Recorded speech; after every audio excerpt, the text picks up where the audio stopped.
It was a night like any other in Atlanta, except it was the last anyone would ever see of Mary Shotwell Little.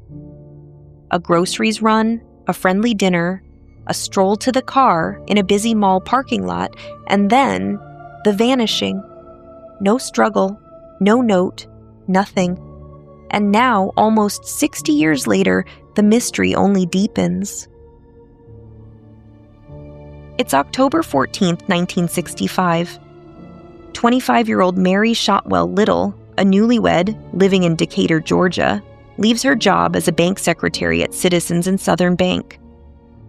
Her husband, Roy, is out of town for work, just 6 weeks into their marriage. Mary heads to Lenox Square Mall to meet her coworker for dinner. Everything seems perfectly normal.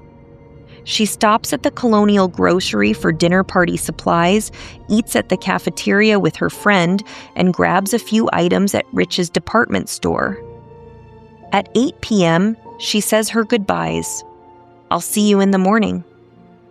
Her friend watches her walk to her metallic gray 1965 Mercury Comet, Mary smiling, completely unaware there would be no tomorrow. The next day, Mary fails to show up for work. That's when alarm bells ring. Reliable, punctual. She never misses. A supervisor checks her apartment. Groceries untouched, mail untouched. Nothing amiss except Mary herself. Authorities find her car still parked in Lot Yellow 32 at Lenox Square, where she'd left it. No overnight tickets had been issued. Inside, groceries untouched. On the seats, blood. On the interior door handle, the vinyl, even grass wedged in dried blood near the passenger's position. Neatly folded undergarments, Mary's undergarments, placed between the seats, bloodied. A cut stocking lies on the floorboard, yet the car's windows are wiped clean, no fingerprints. A chilling, silent scene frozen in time. The car's odometer shows an extra 40 unexplained miles. Something or someone had driven it and returned it precisely to where it started. Days later, an unexpected lead. Mary's bank credit card is used to buy gas in Charlotte, North Carolina, and then in Raleigh. Employees report seeing a young woman matching Mary's description, appearing injured and traveling with one or two men.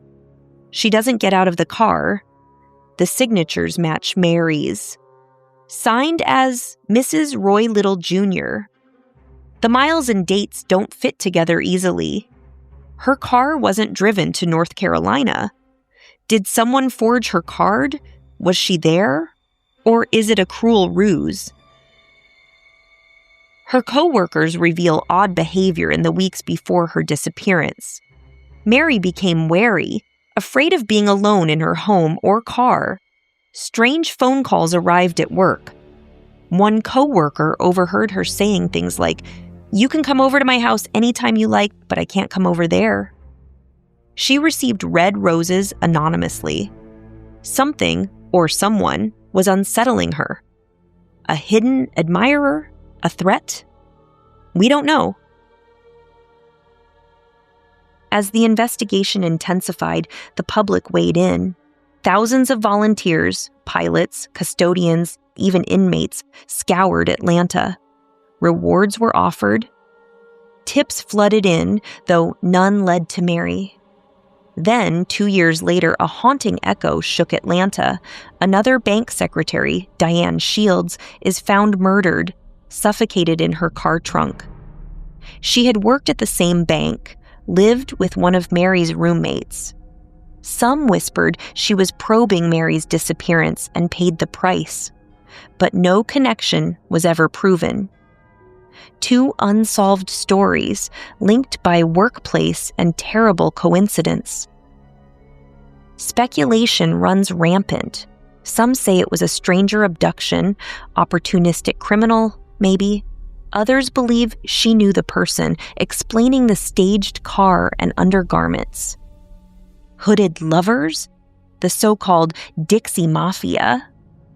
Theories of sham disappearances, cover-ups, something darker, none backed with solid evidence.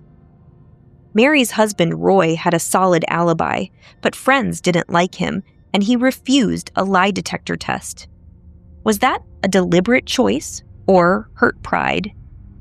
The stolen North Carolina plates seen at gas stations, the wiped windows, the neat folding of underwear, too calculated for random crime.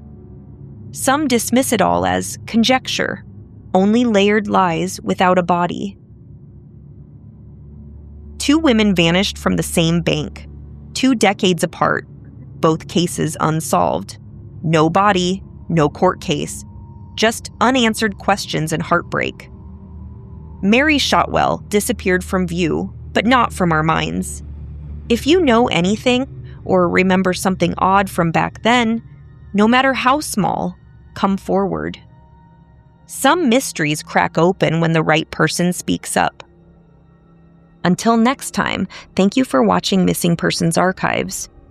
We'll keep telling these stories for memory, for justice, for the missing.